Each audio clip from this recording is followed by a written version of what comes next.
স্বাগতম জনাইছোঁ আমাৰ এটা নতুন ট্ৰিপৰ ভিডিঅ'টোলৈ। আৰু আমাৰ এই ট্ৰিপটো এটা মানে ক'ব গ'লে মানে বহুত সপোনৰ আৰু এটা ট্ৰিপ হয় আৰু এই ট্ৰিপটো। তো এই ট্ৰিপটোত আমি এতিয়া ওলাই আহিলোঁ ঘৰৰ পৰা আৰু আমাৰ ফ্লাইট আছে ছেকেণ্ড এয়াৰপৰ্টটোৰ পৰা, মানে আমাৰ টাৰ্মিনেল ছেকেণ্ডটোৰ পৰা। আৰু এইটো টাৰ্মিনেল আমাৰ ফাৰ্ষ্ট হয় এইবাৰ। আৰু আমি যাব ওলাইছোঁ, মই এই নিপু আমি এতিয়া গৈ আছোঁ। আমি তিনিটাই গৈ আছোঁ আৰু আমাক থব আহিছে দাদাহঁতে, ইন্দ্ৰ দাহঁত। আমাক থৈ পেলাই যাব। বাপৰে কি ধুনীয়া লাগিছে মানে এই নতুন এয়াৰপৰ্টটো। মানে এইটো এয়াৰপৰ্টত ফাৰ্ষ্ট আমাৰ এইবাৰ যাত্ৰা আৰম্ভ হ'ব। তো ভাল লাগিছে ভিতৰত সোমাই, মানে একদম মানে বেংগলোৰ এয়াৰপৰ্টটো যেনেকুৱা লাগিছে তাতকৈ মানে বহুত গুণে ওপৰত ভাল বনাইছে। তো ভাল লাগিছে। আৰু বাকী এতিয়া আমি আমাৰ টিকটকেইটা লৈ লওঁ। আমি চেকিং টেকিং কৰি সোমাই ল'লোঁ এতিয়া ভিতৰত। আৰু আমাৰ এতিয়া ফ্লাইট আছে 9টা বজাৰ পৰা, আমি 8:15-20 মানত আমি সোমালোঁ। আৰু এতিয়া আমি ৱেইট কৰোঁ গেট নম্বৰত যাই পেলাই। বাকী আৰু আমি এতিয়া য'ত যাব ওলাইছোঁ তো ভিডিঅ'টো চাই মানে থাম্বনেইলটো চাই গমেই পাইছে। আৰু এইবাৰ যাত্ৰাটো মানে আমাৰ যাত্ৰা বুলি নকওঁ, কাৰণ যাত্ৰাটো মানে চবতকৈ বেলেগ যাত্ৰা হৈছে আৰু এইবাৰ। বাকী এইবাৰো মই যাত্ৰা কৰিছোঁ, কিন্তু এইবাৰ এটা সপোনৰ এটা ঠাইত যাই আছোঁ। তো চাই থাকক ভিডিঅ'টো। আহি পালোঁ আমি এতিয়া বাছেদি লৈ আহিলে ফ্লাইটলৈকে, আৰু ভিতৰত উঠি লওঁ। আমি এতিয়া যাম ফাৰ্ষ্ট গুৱাহাটীৰ পৰা বাগডোগৰালৈ, আৰু বাগডোগৰাৰ পৰা দিল্লীলৈ থাকিব। কিন্তু আমাৰ 6 ঘণ্টা না 5 ঘণ্টা চাগে তাতে ৱেইট কৰিব লাগিব আৰু মাজত। এইটো আৰু মই একেলগত কৰিলোঁ ইয়াতে, আৰু জীৱন পৰিছে এইটো। ফাইনেলি ইয়াত 5 ঘণ্টা আমি ৱেইট কৰি মানে এতিয়া বাগডোগৰা এয়াৰপৰ্টত আছোঁ। আমি গুৱাহাটীৰ পৰা বাগডোগৰালৈ আহিছোঁ, আৰু বাগডোগৰাৰ পৰা দিল্লীলৈ যাই আছোঁ এতিয়া। আমি এতিয়া ছেকেণ্ড এয়াৰপৰ্টত উঠিলোঁ, মানে ছেকেণ্ড ফ্লাইটখনত। বাগডোগৰাৰ পৰা এতিয়া দিল্লী যাই আছোঁ। বাকী দিল্লী যায় তাৰ পৰা আমাৰ আৰু ট্ৰেইন আছে হৰিদ্বাৰলৈ। বাকী দেখাই আছোঁ ভিডিঅ'টোত। এতিয়া আমাৰ 2 ঘণ্টা যাত্ৰা এতিয়া দিল্লীলৈকে। আমি দিল্লী এয়াৰপৰ্ট পাই গ'লোঁ। এতিয়া আন্ধাৰে হৈ গ'ল, 8টা বাজিছে। তো ইয়াতে আন্ধাৰ হওঁতেতো অলপ টাইম লাগে, আমাৰ তাৰ নিচিনা সোনকালে নহয়। তো এতিয়া এয়াৰপৰ্টৰ পৰা বাহিৰ ওলাই লওঁ। আমি এতিয়া এয়াৰপৰ্টৰ পৰা মেট্ৰ' ষ্টেচন ডাইৰেক্ট পাই, তো মেট্ৰ' ষ্টেচনেদি সৰোজনী নগৰত যাই আছোঁ। যিহেতু আমাৰ হৰিদ্বাৰৰ ট্ৰেইন আছে দেৰি কৰি, ৰাতি 12টামান বজাত আছে। তো সেইটোৰ কাৰণে এতিয়া আমি মাৰ্কেটত অলপ ফুৰি লওঁ। ইমান মানুহ হৈ গৈছে ইয়াতে, পূৰা ফুল মেট্ৰ' ষ্টেচন। বাপৰে ইমান জাম দিল্লীত। আমি আমাৰ ষ্টেচনটো আছে নিজামুদ্দিনৰ পৰা আমি সেইত যাম, আপোনাৰ হৰিদ্বাৰ যাই আছোঁ। কিন্তু তাৰ আগতে কিবা খাই লওঁ। আৰু আমাৰ এটা কথা হ'ল, কথাটো জনাইছোঁ, হোটেলত যাই লওঁ তাৰপিছত কৈ আছোঁ।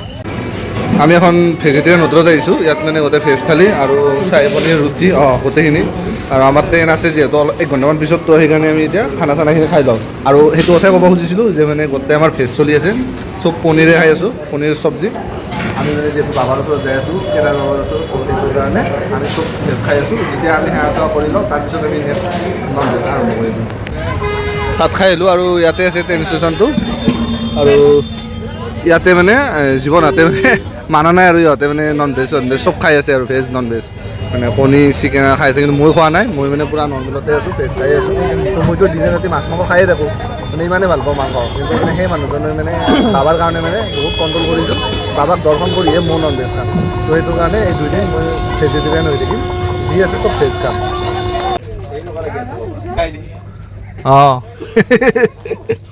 আমি এতিয়া ট্ৰেইনত উঠিলোঁ দিল্লীৰ পৰা। এতিয়া আমি হৰিদ্বাৰ যাই আছোঁ। মৰ্ণিং হোৱাৰ লগে লগে আমি হৰিদ্বাৰ পাম।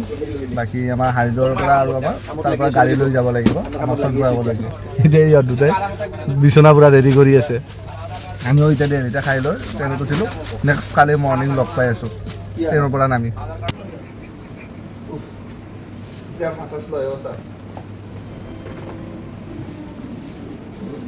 অলপমান ৰিলেক্স হৈ লওঁ পেক কৰাৰ আগত।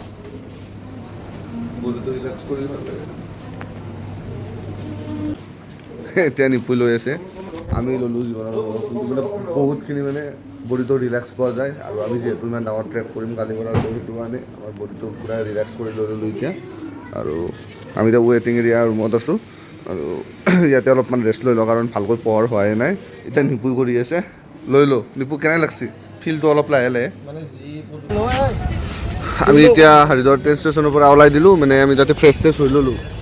মানে যিহেতু যোৱাকালিৰ পৰা এনেও যাত্ৰা আমি কৰিয়ে আছোঁ, এতিয়াও যিহেতু ৰুম লোৱাই নাই। তো হৰিদ্বাৰৰ ট্ৰেইন ষ্টেচনৰ পৰা ওলাই দিলোঁ। আৰু এতিয়া ইয়াৰ পৰাই আমি ডাইৰেক্ট হৰিদ্বাৰ যাম। আৰু তো শ্বেয়াৰিং টেক্সিতো যাব পাৰোঁ, বাছতো যাব পাৰোঁ, আৰু ডাইৰেক্ট মানে আমি নিজাকৈ টেক্সি বুক কৰিও যাব পাৰোঁ। কিন্তু নিজাকৈ বুক কৰি গ'লে এতিয়া যদিও আগষ্ট মাহত অফ চিজন চলি আছে তথাপিতো আমি পইচাটো অলপ পৰিবই নিজাকৈ লৈ গ'লে নিজে টেক্সি ল'লে ভাল তাৰমানে এইবিলাক চাব পাৰি তাৰমানে ৰখি ৰখি যাব পাৰি বাছত তাৰমানে নৰখে সেইটো মানে মই সুধিলোঁ আমি বাছত কেতিয়াও নৰখে আৰু অলকানন্দ আৰু কিবা কিবি এইবিলাক আছে আৰু মাজতে ৰখি ৰখি যোৱা ইয়াৰ পৰা ধুনীয়া ধৰ্মীয় ভাৰ হয় যে আপোনাৰ ষ্টেচনৰ পৰা মহাদেৱৰ এই বম বম ভলে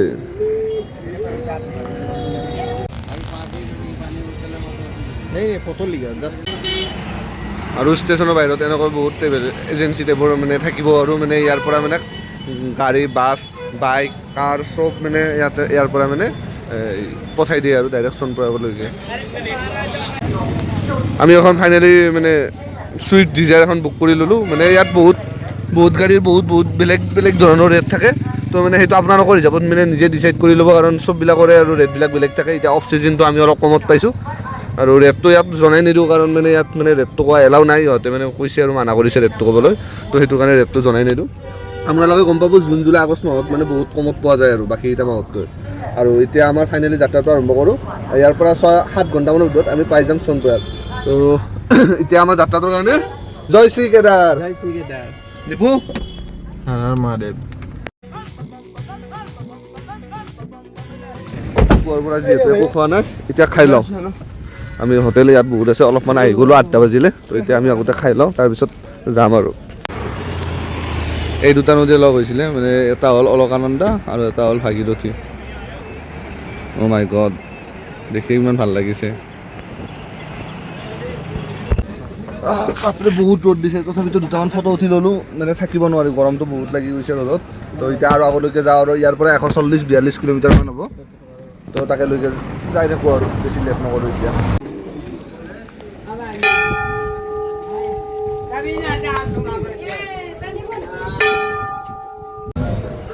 আৰু আমি মন্দিৰটো ওচৰে পালোঁ মানে আজি ইমান ৰ'দ দিছে গৰমত থাকিব পৰা নাই আৰু এইটো হ'ল অলকানন্দা নদী এইটো নদীৰ ওপৰতে মা ধাৰাদেৱীৰ মন্দিৰটো আছে আৰু ভাগৰো লাগি গৈছে কাৰণ পৰহিৰ পৰাই মানে যোৱাকালিৰ পৰাই মানে আমি যাত্ৰা কৰি আছোঁ ৰুম এতিয়ালৈ লোৱা নাই আৰু তো ৰুম লৈ পেলাইহে মানে অলপ ৰেষ্ট পাম কৰিছোঁ মানে গোটাই দেহাটোৱে মানে একদম অস্থিৰ হৈ গৈছে আৰু এতিয়া কাৰণ আমাৰ কালিৰ পৰা আৰু ট্ৰেকিং আৰম্ভ তো সেইটোৰ কাৰণে আমি আজি ৰুমত যাই ৰেষ্ট ল'ব লাগিব আমি মন্দিৰটো দৰ্শন কৰি আহিলোঁ কিন্তু ভিতৰত ফটো ভিডিঅ' এলাও নাই তো সেইটোৰ কাৰণে ভিতৰত ফটো ভিডিঅ' কৰিব নোৱাৰিলোঁ আমি ধুনীয়াকৈ দৰ্শন কৰি আহিলোঁ আৰু মন্দিৰটোৰ বিষয়ে নিপু কিবা 2 লাইন ক'ব নিপু কোৱা এই মন্দিৰটো মানে অলকানন্দী পাৰত অৱস্থিত এই মন্দিৰটো মা কালীৰ নামত উৎসৰ্গিত কৰা হৈছিল এই মানে মা কালীৰ নামত মানে মা কালীৰ নামত উৎসৰ্গিত মন্দিৰটো আৰু যি আমাৰ 4 ধাম আছে 4 ধামৰ ৰক্ষক বুলি কয় মন্দিৰটো ৰক্ষক বুলি কয়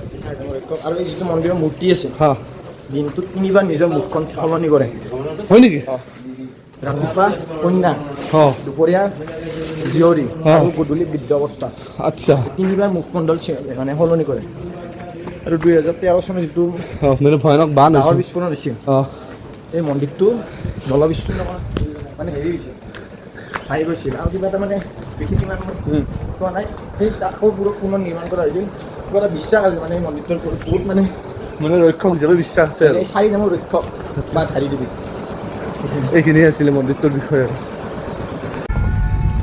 আৰু বেছিভাগ প্ৰায় লেণ্ডশ্লাইডে হৈ আছে আৰু তাতে আৰু আমাৰ ছিজনটোৱে হ'ল বেয়া ছিজন এতিয়া ৰাস্তাই বেয়া ক'ৰবাতে মাজতে ভাল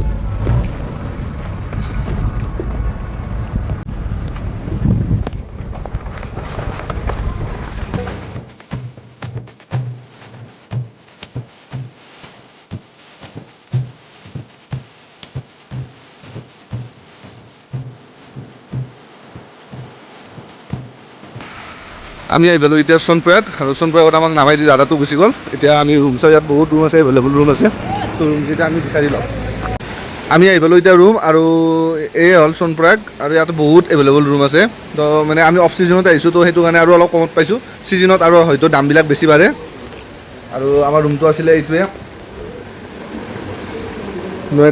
তিনিজনৰ কাৰণে 3খন বেড বাকী সৰু ৰুম হয় বেগ চেগ ইয়াত ৰাখি দিছোঁ ডাঙৰ ৰুম নহ'লেও মানে ৰাতিটোহে থাকিব লাগে আৰু পুৱা আমি সোনকালে ইয়াৰ পৰা উঠি যাম আমাৰ ট্ৰেকিং কালি পুৱাৰ পৰা ষ্টাৰ্ট হ'ব তো সেইটোৰ কাৰণে আজি ৰাতি সোনকালে খাই লৈ শুই যাম আৰু বাকী এই যাত্ৰা কৰা ভিডিঅ'টো আমি চনপৰালৈকে এই ভিডিঅ'টো ইয়াতে সমাপ্ত কৰিছোঁ আৰু এই ভিডিঅ'টো লগ নকৰোঁ কালি ছেকেণ্ড ভিডিঅ'টোত আমাৰ ট্ৰেকিং পৰা ষ্টাৰ্ট হ'ব। তো এই ভিডিঅ'টো ইয়াতে ৰাখিছোঁ।